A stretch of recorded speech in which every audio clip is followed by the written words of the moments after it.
మీకు ఫోన్స్ వచ్చాయా సార్?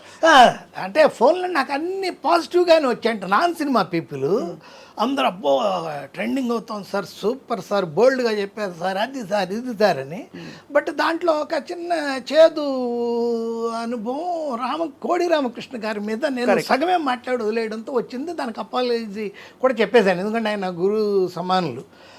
ఇక తర్వాత యాక్చువల్గా చెప్పాలంటేనండి, నేను సంజయ్ గారితో చెప్పినప్పుడు కూడా నా ఇంటర్వ్యూస్ పెద్ద కిక్ ఉండవు సార్, నేను నాన్ కాంట్రవర్సీ ఉన్నోడికే స్పైసీగా ఉంటుంది, నేనేమో వెజిటేరియన్ ప్యూర్, మీకేం దొరకదు, మీ అనుభవం గురించి చెప్పండి సార్. అది అయితే అప్పుడు అది ఇంటర్వ్యూ కాదు, ఇంటర్వ్యూ అనుకుందాం అంటే ఆయన నవ్వారు. సరే నేను ఓకే అన్నారు. ఇక్కడికి వచ్చాను, చూశాను, ఆ రోజు పొగడాల్సినంత మిమ్మల్ని పొగిడాను. దాని మీద కూడా కొంతమంది అన్నారు యాంకరు ఈయన పొగుడుకోవడం సరిపోతా ఉందని. నాకు ఇష్టం కాబట్టి నేను జయసుధ గారికి ఎంత పెద్ద ఫ్యానో అంత నేను నేను స్వప్న గారిని అంత గౌరవిస్తాను, అంత పూజిస్తాను. మేమందరం ఏంటంటే సినిమా తప్ప ఏమీ తెలియదు నాకు. సినిమాల్లో ఏంటంటే ముఖ్యంగా హీరోల విషయంలో ఇప్పుడు మా నాన్నగారు, మా అమ్మగారు, మా సిస్టర్సు, మా బ్రదరు అందరూ హీరోల విషయంలో మాకు డిఫరెన్స్ ఆఫ్ ఒపీనియన్లు ఉన్నాయి. నాకు మెగాస్టార్ చిరంజీవి అంటే ఇష్టం, ఎన్టీ రామారావు గారు అంటే ఇష్టం, వాళ్ళకి ఇంకో కమల్ హాసన్ ఇష్టం అలా. బట్ హీరోయిన్ విషయంలో మాత్రం మా అందరిది అంటే దాదాపు 35 మంది మా ఇంట్లో వాళ్ళే ఏకాభిప్రాయం జయసుధ గారు. జయసుధ గారికి నేను అభిమానిని కాదు, ఆవిడకి భక్తుణ్ణి. ఆవిడ అన్నట్టు 2-3 సినిమాలు కాదు నేను రాసింది, 6 సినిమాలు రాశాను. ఫస్ట్ సాక్షి అని రాశాను, ఆ సాక్షి తర్వాత భలే దంపతులు అని రాశాను, ఆ భలే దంపతుల తర్వాత ఆవిడ సొంత సినిమా కలికాలం రాశాను, ఆవిడ సొంత సినిమా అదృష్టం రాశాను, ఆవిడ సొంత సినిమా వింత కోడళ్ళు రాశాను, ఆ తర్వాత రిక్షావాడ రాశాను, బంగారు కుటుంబం స్టేట్ అవార్డు వచ్చిన సినిమా రాశాను ఆవిడకి. మీరు ఇన్ని సినిమాలు రాశారు కాబట్టి దాదాపు అంటే మీరు బాగా పరిచయం అని చెప్పి కొన్ని విషయాలు చెప్తే జనరల్గా చెప్పినప్పుడు దాన్ని ప్రశ్నించబుద్ధి అవ్వలేదు. ఎందుకంటే మీరు ఒక అసోసియేషన్తో చెప్తున్నారు, మీరేదో దారిన పోయే ఎల్లయ్య కాదు, అంటే ఎవరు ఏమీ తెలియని ఇండస్ట్రీ తెలియని వ్యక్తి కాదు, ఇండస్ట్రీలో ఉన్న ఒక కీలక ప్రముఖ వ్యక్తి. సో అందుకే మీరు కొన్ని ఫ్లోలో చెప్పిన విషయాలని ఎవరు మేము ఖండించలేదు sir. So please carry on. So మీరు ఆ చెప్పిన విషయాలన్నీ అవి నిజాలా, అభిప్రాయాలా, లేక ఇంకా ఏ విధంగా అర్థం చేసుకోవాలి? ఇప్పుడు ఫర్ ఎగ్జాంపుల్ ఎంజీఆర్ గారి టోపీ సీక్రెట్ చెప్పాను, అది ఎవరైనా చూడొచ్చు. సిఆర్ వాయిస్ అని ఒక ఛానల్, వెబ్ ఛానల్ ఉంది, యూట్యూబ్ ఛానల్. దానిలో ఆయన వరుసగా ఇలాంటి కొంచెం సెన్సేషన్ మ్యాటర్స్ పెడతాడు. నాకు తెలుసా తమిళనాడు అనుకుంటా, మరి ఏదో నేను మాట్లాడాను కూడా వాళ్ళతో, దాంట్లో ఉన్నదే మీకు చెప్పాను. ఏంటి మా పని, నాకు ఇక్కడికి వచ్చానంటే మన ఇంట్రెస్టింగ్ విషయాలు రేపటి తరానికి చెప్పాలి. అంటే యాజ్ ఏ రైటర్గా నేను అది ఇది అని చెప్తే అది బోరు. అందరూ ఎవరి సినిమా వాళ్ళదే, ఎవరి సినిమా అయినా సరే ప్రతి సినిమా ఫస్ట్ సినిమానే. మీరు పెట్రోల్ బంక్కి వెళ్ళి 100 లీటర్స్ పెట్రోల్ కొట్టిస్తే కారుకి, అది తీసి ఇలా పెట్టగానే మళ్ళీ జీరోకి వచ్చేస్తుంది. అదే ఇక్కడ జీవితం కూడా. మన అద్భుతమైన సినిమా రాసేసాను నేనని చెప్పి వెంటనే నేను చాలా గొప్ప రైటర్ అనుకోండి, మళ్ళీ 0 నుంచే మొదలెట్టాను నేను ఇంకో సినిమాకి. కానీ మరి ఎందుకు ఇంతమంది నొచ్చుకున్నారు? ఫర్ ఉదాహరణకి కోడి రామకృష్ణ గారి కుటుంబ సభ్యులు చాలా నొచ్చుకున్నారని నేనే పెట్టాను. మీరు అపాలజీ చెప్పారు, అఫ్ కోర్స్ యాక్సెప్టెడ్. అండ్ చాలా మంది పెద్దవాళ్ళు ఫోన్ చేసి అడిగారు, ఎందుకండి మీరు కోడి రామకృష్ణ గారి గురించి వారు అలా మాట్లాడుతుంటే మీరు ఎందుకు అలా ఇలా మాట్లాడతారని. ఇప్పుడు కోడి రామకృష్ణ గారి గురించి మీరు ఒక విషయం, మీ అనుభవం చెప్తే మీరు ఆయనతో పనిచేసిన అనుభవంతో చెప్తారని అనుకుంటాం. అవును కదా, అవును. కాబట్టి మీరు కావాలని ఆయన్ని వాళ్ళ ఏదో ఇంట్రెస్టింగ్ విషయం అది నేను క్లారిటీ ఎలా ఇస్తానంటే, నేను అది సగమే చెప్పి ఆ తర్వాత మనకేదో చిన్న ఈ టెక్నికల్గా ఏదో డిస్టర్బెన్స్ వచ్చినాక ఆ మ్యాటర్ జంప్ అయిపోయాను నేను. అబద్ధం అన్నప్పుడు ఆయన ఇంటికి ఆయన చనిపోయినప్పుడు చూడ్డానికి వెళ్ళినప్పుడు ఆయన చూస్తుంటే ఎన్ని అబద్ధాలు చెప్పేవాళ్ళు ఈయన అనుకుంటుంటే, ఆ రోజు నాకు అనిపించింది ఏంటంటే అబద్ధమే కవిత్వం. ఎంత గొప్పగా అబద్ధం చెప్పగలిగి ప్రేక్షకులను ఒప్పించగలిగితే అంత గొప్ప కళాకారుడు అవుతాడు సినిమాల్లో. Cinema not at all natural. Seems to be natural.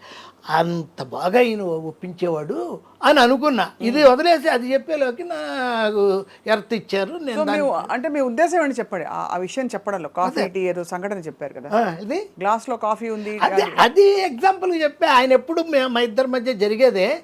ఆయన ఎప్పుడు ఏది కూడా ఆయన ఒక స్టైల్ ఉంటుంది. అదొక చమత్కారం అంటారు. అయితే ఆయన ఏంటంటే అదొక ఇది ఎగ్జాంపుల్ ఆయన టీ తాగుతున్నా టీ అని చెప్పారు, కాఫీ అని చెప్తారు అని చెప్పా. అంతేగాని ఆయన అవగాహన అవసరం లేదు. నాకు యాక్చువల్గా నా పేరు తోటపల్లి బాలదుర్గ మధుసూదన్ రావు, టీబీడి మధుసూదన్ రావు అని నాటికలన్నీ రాశాను. సినిమా ఇండస్ట్రీకి వచ్చాక నన్ను తోటపల్లి మధు అని మార్చుకోమంది రావు గోపాలరావు గారు. కానీ మార్చింది కోటి రామకృష్ణ గారు అత్తమెచ్చిన అల్లుడు సినిమాతో. గురువుగారు రామకృష్ణ అంటే ఏ బిల్డప్ ఉండదండి, కోడి రామకృష్ణ అంటేనే బిల్డప్. అలాగే మధు ఏముందండి, తోటపల్లి మధు పెట్టుకోవడానికి పెట్టింది ఆయన. నాకు 20 సినిమాలు రాశాను. మేము ఇద్దరు మోర్ ఫ్రెండ్స్, చాలా క్లోజెస్ట్ ఫ్రెండ్స్ మేము. అందరికీ తెలుసు, అది ఇండస్ట్రీలో తెలిసిన వాళ్ళందరికీ తెలుసు.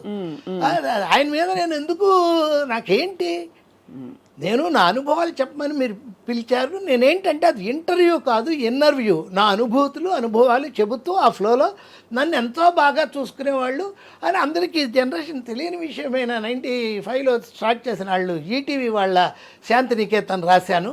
అప్పుడు నాకు రాత్రి దాకా సిట్టింగ్లు ఉండేవి. అర్ధరాత్రి వెళ్ళేవాడిని 9:30కి సవేరా హోటల్ స్విమ్మింగ్ పూల్ పక్కన మేము కూర్చొని డిస్కస్ చేసేవాళ్ళం. అక్కడ ఎవరో డ్రింక్ చేశారు, నన్ను అసలు చెప్పనే లేదు. మేడం గారి గురించి అస్సలు చెప్పను, ఆవిడ సంగతి నాకు తెలుసు. ఆవిడేంటంటే లీడర్స్ మార్క్ అంటారు, అది పెట్టుకొని ఉంటారు ఎప్పుడు. జయసుధ గారు అంటే మామూలుగా మాకు అభిమానం కాదు, వీరాభిమానం. అదే ఆశ్చర్యం కలిగించింది, చాలా క్లోజ్ అన్నారు కదా అని ఆవిడ అభిమానులు కొంతమంది కొంచెం బాధపడ్డారు. ఈ ఇండస్ట్రీలో బాగా ప్రతి ఒక్కళ్ళకు ఉండేది సెలెక్టివ్ ఇమ్నీషియా అంటాడు దాన్ని, సెలెక్టివ్ ఇమ్నీషియా. వాడేంటంటే కొన్ని విషయాలు అప్పుడు ఎప్పుడో జరిగినవి తమకు ఏదన్నా అగైనిస్ట్గా అనిపిస్తే అది మర్చిపోతారు అసలు. ఇప్పుడు ఎవరు మర్చిపోయారు అయితే మీ దృష్టిలో? ఎవరైనా దీన్ని తీసుకున్నప్పుడు దాన్ని తప్పుగా తీసుకుని వాళ్ళు ఆ రోజుల్లో నేను ఎలా ఉన్నాను, ఎవరితో ఉన్నాను, ఏం చేశాను అనే విషయాల్ని మర్చిపోయి, నాకేంటంటే ఆయన 2-3 సినిమాలు రాసాడు అంతే, ఆయన క్లోజ్ ఏంటి అన్నారు అనుకోండి. దాని ఉద్దేశం ఏంటంటే సెలెక్టివ్ ఇమ్యూనిటీ. నన్ను ఇప్పుడు తిట్టాలి కదా, ఆవిడ హర్ట్ అయ్యారు కదా ఆవిడ. దానికి నేను 1000 క్షమాపణలు చెప్తున్నాను. ఆవిడకే కాదు, నేను జయసుధ గారికి ముఖ్యంగా చెప్తున్నాను 1000 క్షమాపణలు. ఆవిడ అభిమానులకి, ఆవిడ కుటుంబ సభ్యులకి, వాళ్ళ కుటుంబ సభ్యుల్లో ఒకడినైనా నాకు కూడా నేను క్షమాపణ చెప్పుకుంటున్నాను. అలాగే ఇంకొకటి చెప్తున్నాను నేను. యాక్చువల్గా చెప్పాలంటే మేడంకి, జయసుధ గారు మీకు నమస్కారం, మన ఇది అంత ట్రావెలింగ్ అంతా మీరు మర్చిపోయి నేను మర్చిపోను. నేనే తప్పు చేయలేదు, ఏ తప్పు చెప్పలేదు, అయినా సరే నన్ను క్షమించండి సార్. అంటే నిజంగా సార్, అంటే మా ఉద్దేశం కూడా ఇంటర్వ్యూ చేసినప్పుడు, ఇప్పుడు మీరు షిరిడి సాయి మహత్యం లాంటి సినిమాలు రాశారు. ఆ సాయి కొన్ని వాక్యాలు మీరు చెప్తూ ఉంటే చాలా, ఆ డైలాగ్స్ అది కూడా మీరు డిక్టేషన్ ఇచ్చి రాయించారని వివర్ ఆల్, అరే భలే వెరైటీగా ఉందే మీ స్టైల్ ఆఫ్ ఫంక్షనింగ్ అని అనుకున్నాం. రెండోది, మీరు ఇండస్ట్రీ వ్యక్తి అయి ఉండి మీ సమకాలీకులు, మీరు పనిచేసిన పెద్ద పెద్ద వాళ్ళ గురించి మీరే ఓపెన్ గా చెప్తున్నప్పుడు కష్టం వస్తే మీకు వస్తుంది, అయినా మీరు చెప్తున్నారు అంటే మేమేమనుకుంటాం? ఆబ్వియస్లీ మీ ఇంటర్ప్రిటేషన్, లేకపోతే మీరు అన్నట్టుగా నిజంగా మీరు చెప్పే విధానంలో బహుశా. అవును, కొంతమంది అన్నారు ఆయన నోరు అలా అంత ఫ్రీగా ఆయన మా ఇష్టం వచ్చినట్టు మాట్లాడేస్తుంటే అది ఎలా మీరు ఒప్పుకుంటారు? ఏంటి ఆయన నోరు, ఆయన నోటికి వచ్చినట్టు ఇలా ఇష్టం వచ్చినట్టు మాట్లాడేస్తూ ఉంటే ఎందుకు అలా ఒప్పుకుంటారు? వచ్చినట్టు ఏం మాట్లాడలేదే, నా పరిధిలోనే మాట్లాడాను. ఎవరి గురించి మాట్లాడతారు? మిక్కిలినేని రాధాకృష్ణమూర్తి గారు ఉన్నారండి, నాకు మెడ్రాస్ నుంచి తెలుసు. ఏదో బిగినింగ్ చెప్పానే 82లో డ్రామాలో వాణిమహల్లో శ్రీశ్రీ గారితో జోక్ ఏదో, దాని మీద కొంతమంది మిక్కిలినేని రాధాకృష్ణమూర్తి గారు నాకెంత క్లోజో నాకు తెలుసు. వాళ్ళ మనవాళ్ళు కానీ వాళ్ళు ఉండేది విజయవాడ. ఆయన అక్కడి నుంచి వచ్చేసి రంగరాజపురంలో ఉండేవాళ్ళు, వచ్చేసి విజయవాడ చుట్టుకుంట జమ్మి చెట్టు దగ్గర ఆయన మనవరాళ్ళ ఇంట్లో ఉన్నప్పుడు 2004లో విజయవాడలో నేను లక్ష్మీ నరసింహలో యాక్ట్ చేయడానికి షూటింగ్కి వెళ్ళినప్పుడు బాలకృష్ణ గారు అలాంటి వాళ్ళ గురించి చెప్పండి నన్ను అడిగేవాళ్ళు. మనం పోయినసారి ధూళిపాల గారిని కలిసాం గుంటూరులో, ఇప్పుడు ఈయన మిక్కిలినేని గారు ఎక్కడండి అంటే నేను చెప్పాను, అడ్రస్ చెప్పి ఆయన్ని తీసుకెళ్ళాను. నేను ఎప్పుడు వెళ్ళినా కానీ విజయవాడ ఒకసారి మిక్కిలినేని రాధాకృష్ణమూర్తి గారు, ఎందుకంటే ఆయన పుంబాన సరస్వతి నటరత్నాలు అని అద్భుతమైన బుక్ రాశాడు, బ్రహ్మాండమైన రచయిత, అద్భుతమైన మనిషి. చాలా ప్రేమగా ఉండేది.